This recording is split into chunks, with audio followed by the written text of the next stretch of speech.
Imagine limestone blocks weighing half a ton being dragged under the scorching desert sun. Now imagine that without wheels, without metal ropes, without domesticated pack animals, just humans, sweat and stone. Welcome to the construction of the oldest fortress in the world. 10,000 years ago, when the last ice age was still recent memory in planetary history, when agriculture had just been invented, when humans still lived in temporary shelters of skin and branches, a community in the Jordan Valley made a decision that would change everything. They would no longer migrate. They would no longer follow herds. They would no longer live at the mercy of nature. They were going to build barriers, permanent, massive, non-negotiable, and do it with bare hands. Tel es-Sultan, literal translation, Mount of the Sultan. Location, 24 kilometers northeast of Jerusalem.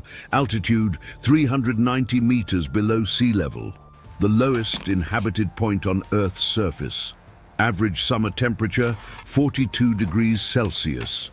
Historically recorded maximum, 51 degrees. That's the address of the first fortified city on the planet. When Ernst Sellin and Karl Watzinger arrived there in 1907, they found a mound 65 meters high, covered with thorny bushes. Local Bedouins called the place Cursed Hill. They said ghosts inhabited the ruins, that whoever slept there had terrible nightmares. The German archaeologists ignored the warnings. They began to excavate. Third day of work, they found a buried wall, enormous stones, perfect fit, no visible mortar. They kept digging. The wall descended and descended and descended. 6 meters below the ground, there was still wall. Sellin telegraphed Berlin, "We found fortifications of inexplicable scale for the estimated period." But World War I interrupted excavations. Project abandoned, and Jericho went back to sleep under sand and oblivion. Until 1930. John Garstang, British, professor of archaeology at Liverpool, obsessed with the biblical narrative of Joshua. He wanted to prove the story was real, that the walls really fell, that the conquest happened exactly as described.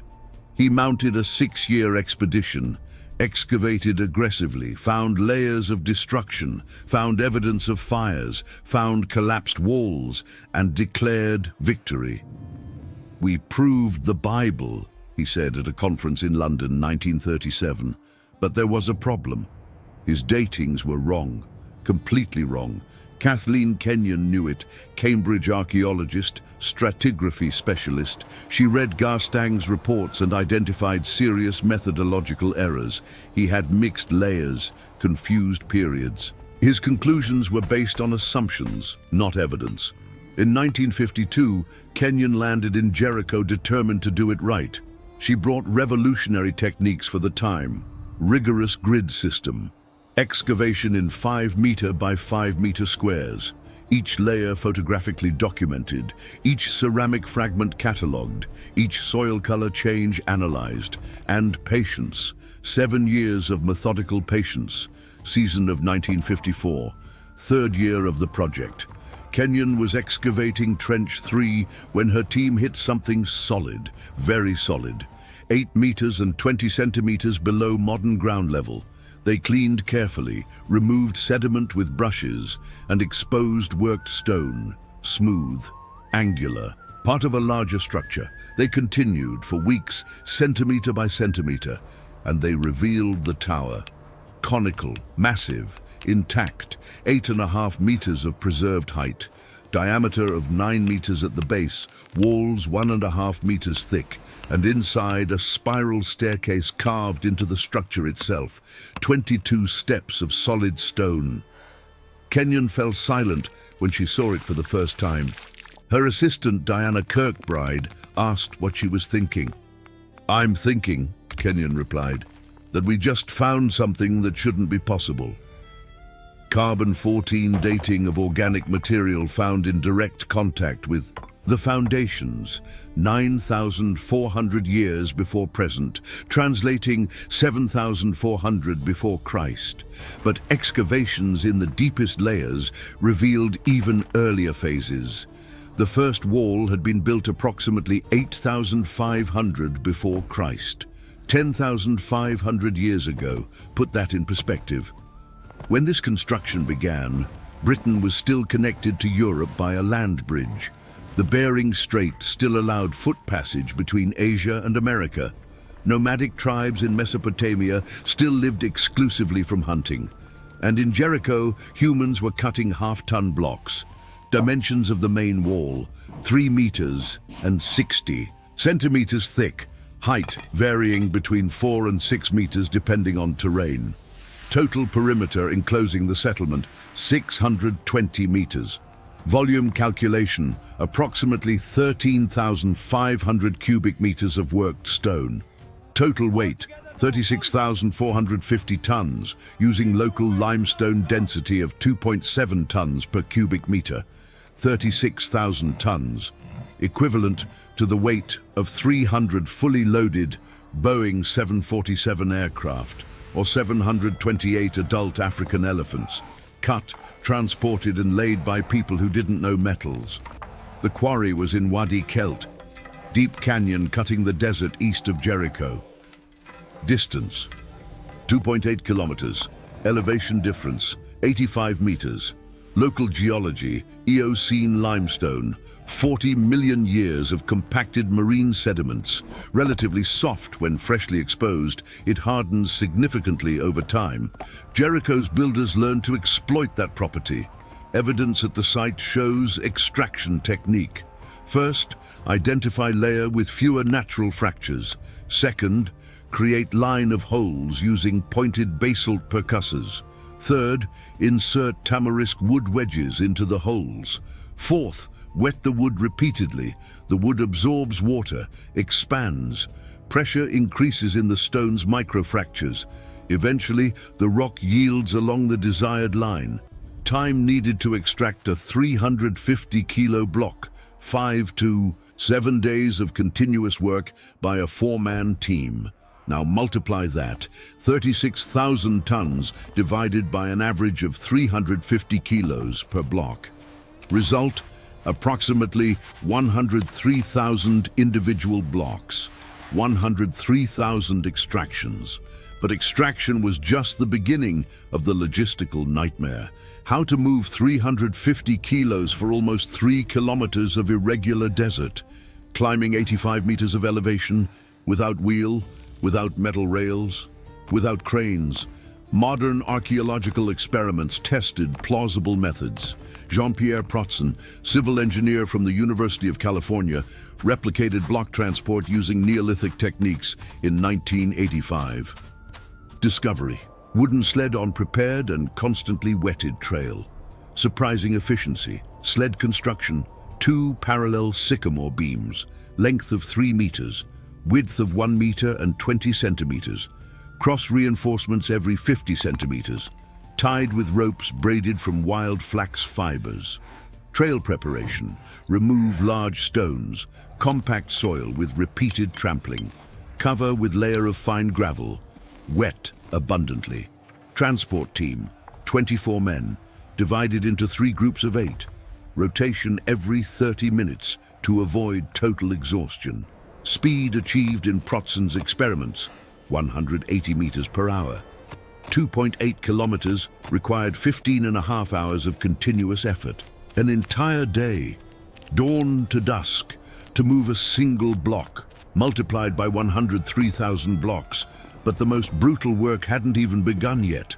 Laying the stones required precision that modern engineers consider impressive. Without mortar, all stability depended on perfect fit between blocks. Contact surfaces needed to be absolutely flat. Angles needed to compensate for natural terrain slope. Any accumulated error would lead to catastrophic collapse. Technique identified through microscopic analysis of surfaces, abrasion with wet quartz sand. Process: position block near final location. Spread wet sand over surface of already laid block. Place new block. On top, move in circles and back and forth. The sand functions as abrasive, wears down microscopic irregularities, creates polished surface, test fit, remove block, repeat abrasion, test again. Cycles needed for perfect adjustment, 8 to 15, depending on initial irregularity. Total time to prepare and lay one block, 6 to 12 days. 12 days per block, 103,000 blocks, working simultaneously on multiple wall sections with parallel teams. Estimated Jericho population, 2,600 people at the peak of the construction period. Assuming typical demographic structure, about 700 healthy adult men. Half dedicated to construction full-time, 350 workers, divided into groups, 100 in extraction, 120 in transport, 130 in laying. Estimated duration of main project, 75 to 90 years, 3 to 4 complete generations. And then they discovered something that would change everything. The wall wasn't built all at once. Stratigraphic analysis revealed 5 distinct construction phases. First phase, wall 2 meters thick and 3 meters high. Years later, reinforcement adding another 1.5 meters of thickness. Third phase, elevation to 5 meters. Fourth phase, perimeter expansion. Fifth phase, tower construction. The project evolved, adapted, grew as generations learned. But why? Why invest such effort? What threatened Jericho that justified this? The answer will surprise you. But first, you need to understand the real human cost. Skeletons found in Jericho cemeteries from that period tell a brutal story. Osteological analysis conducted by a team from the Hebrew University of Jerusalem between 1997 and 2003 examined 247 skeletons dated to the pre-pottery Neolithic period. Findings: 83% of adult male skeletons showed severe compression of lumbar vertebrae, consistent with repeatedly carrying extreme weights. 76% had degenerative arthritis in shoulders, elbows, and knees. Appearing in men already at 25 years of age. Normally, degenerative arthritis appears after 50 years. 41% presented healed rib fractures, typical of crushing accidents. 27% had permanent deformities in hands and feet, broken and poorly healed fingers, foot bones flattened by repetitive trauma. Average age of death for men involved in heavy labor, 29 years. For comparison, contemporary hunter-gatherers from the region had average life expectancy of 37 years. Construction reduced life expectancy by 8 years. More than 20%. One specific skeleton became famous in archaeological circles, catalogued as Jericho NPB Male 17. Man approximately 32 years old when he died. Estimated height 1 meter 63 centimeters. His spine was severely deformed. 5 lumbar vertebrae fused into solid block by ossification of soft tissues. Condition called ankylosing spondylitis. Cause: extreme repetitive trauma over years. He would have lived with constant and debilitating pain, inability to bend at the waist, difficulty sleeping. But what shocked archaeologists was the burial context. He was buried in the exact center of the settlement, under what appeared to be a public square, with 17 exceptionally high-quality flint tools beside him, turquoise necklace, marine shell bracelet, and something rare, plaster death mask applied over the face before. Burial. Honors reserved for elite, for leaders, for people of crucial importance. This man, with body destroyed by work, was respected, even revered. Why? Because the knowledge he possessed was irreplaceable. He knew how to cut stone, knew how to lay it, knew the secrets that kept tons of rock stable without mortar.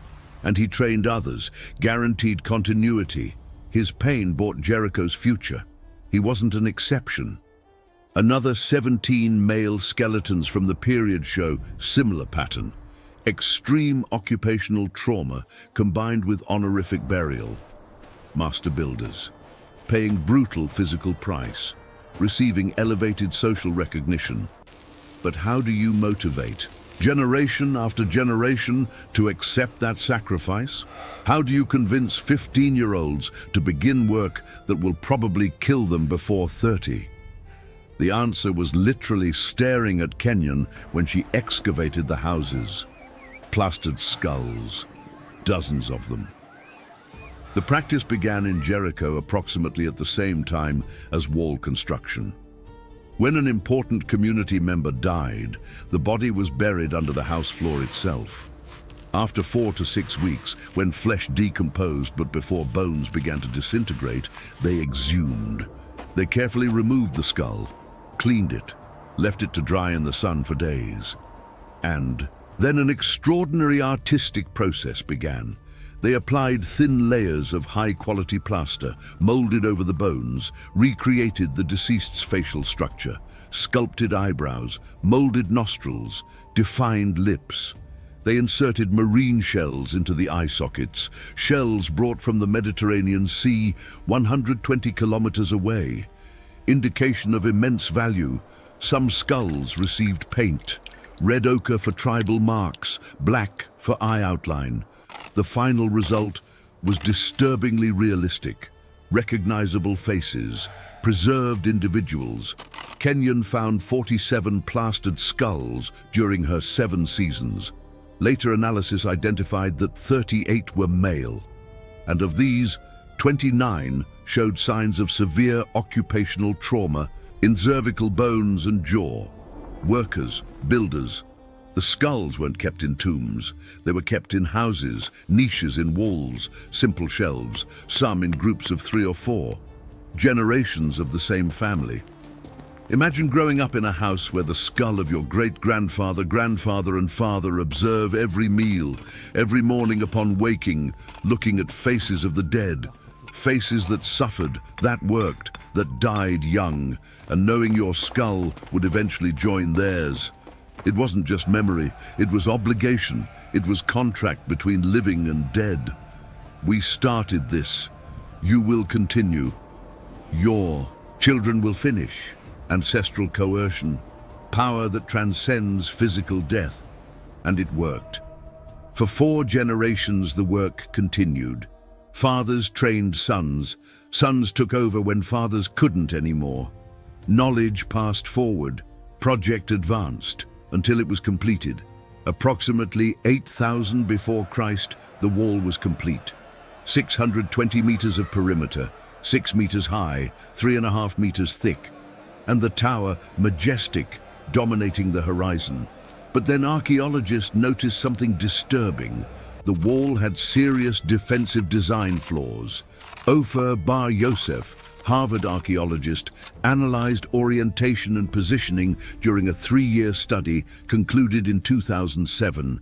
His discoveries questioned decades of assumptions. First, the main tower was on the inside of the wall, not on the outside. For efficient military defense, towers should give vision of territory outside the walls. This tower watched the settlement's interior, or the distant horizon in the opposite direction.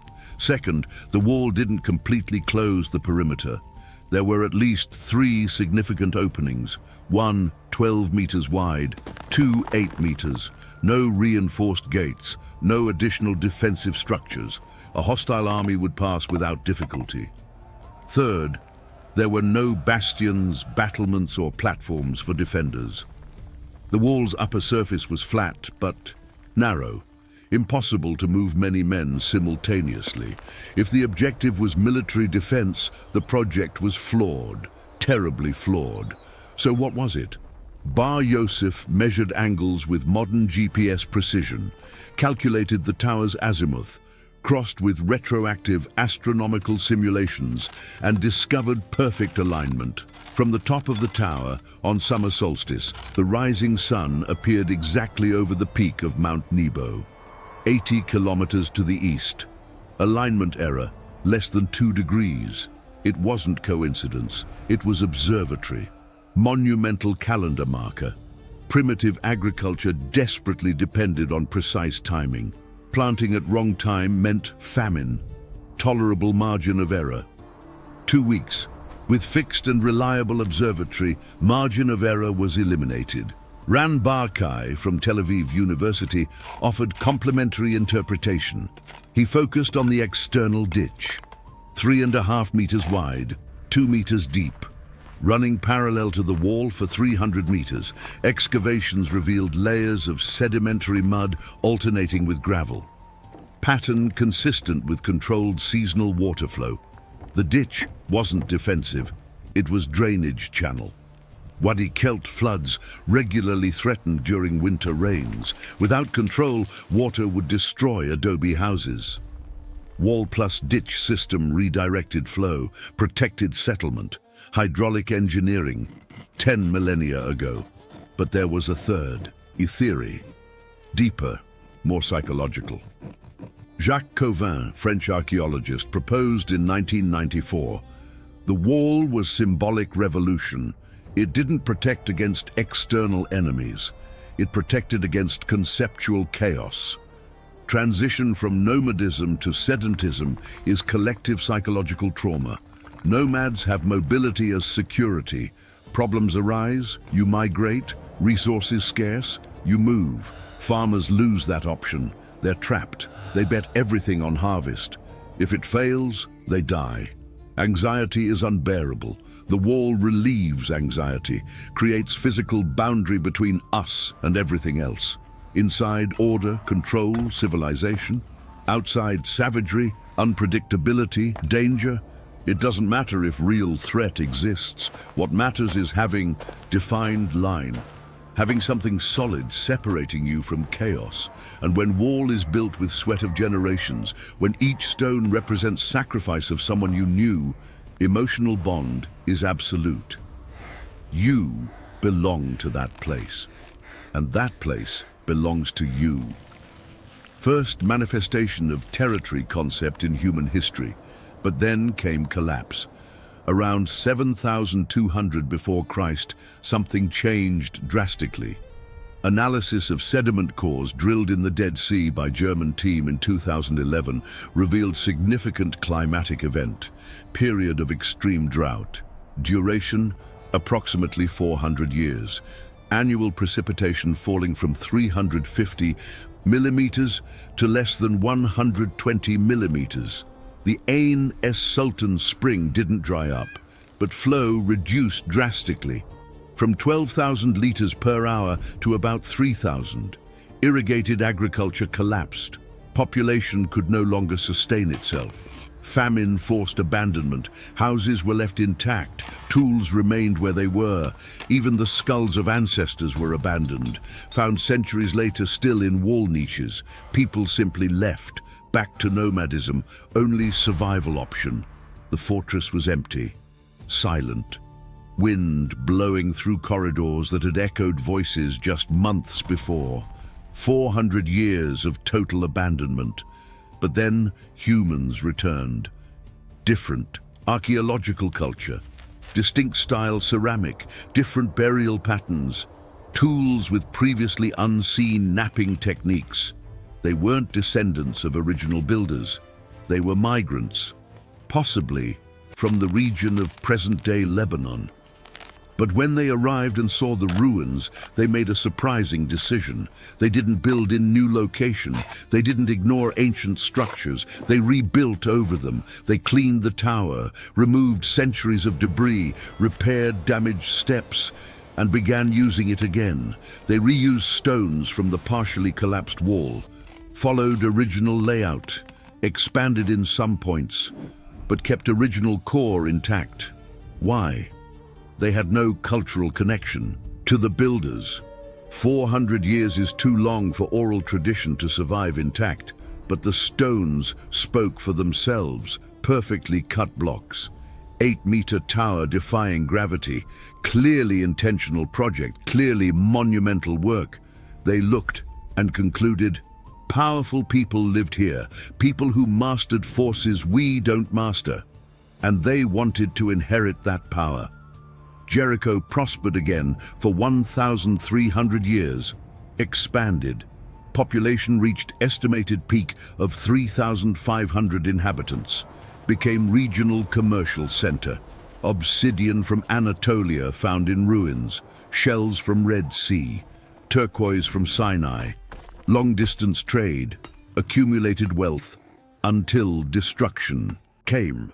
Approximately 6,000 before Christ, ash layer 40 to 60 centimeters thick, charred beams, melted ceramic, estimated temperature above 1,100 degrees Celsius, massive fire, complete.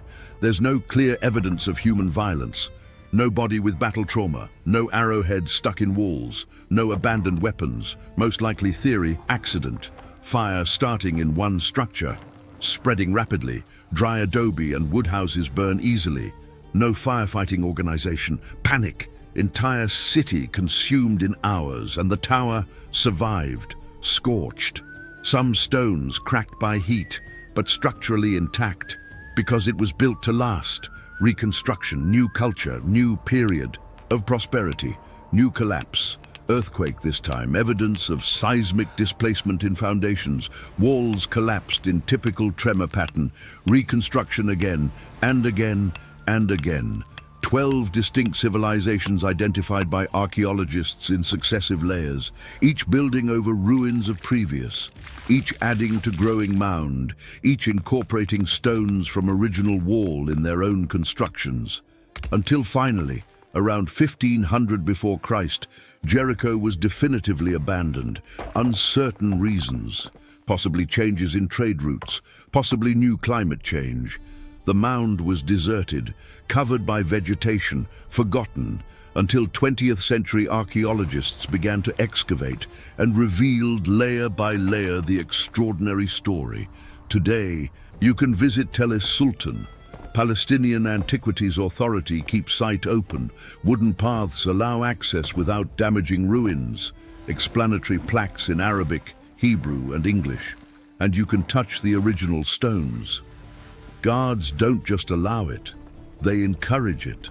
Because 10,500 years of wind, rain, earthquakes, fires, wars didn't destroy those stones. Your hands won't make a difference. You touch rough limestone heated by desert sun, run fingers over preserved tool marks, feel perfect angles where blocks meet, and you realize I'm touching work of people who died 125 centuries ago, people who never knew I would exist. People who built not for themselves, but for abstract future they couldn't imagine. They built for eternity, and they succeeded. The walls of Jericho stood for more than 1,000 years before the first destruction. Then they crumbled, were rebuilt, crumbled again. The cycle repeated for millennia. But something deeper remained, proof that primitive humans were capable of complex social organization, long-term planning, and collective sacrifice much earlier than historians imagined. Kathleen Kenyon, the archaeologist who excavated Jericho in the 50s, summed it up. These weren't savages, they were engineers. And they did everything without a single instruction book, without historical precedent, without certainty it would work. Just vision, determination, and stone upon stone. The fortress fell, the legacy remains.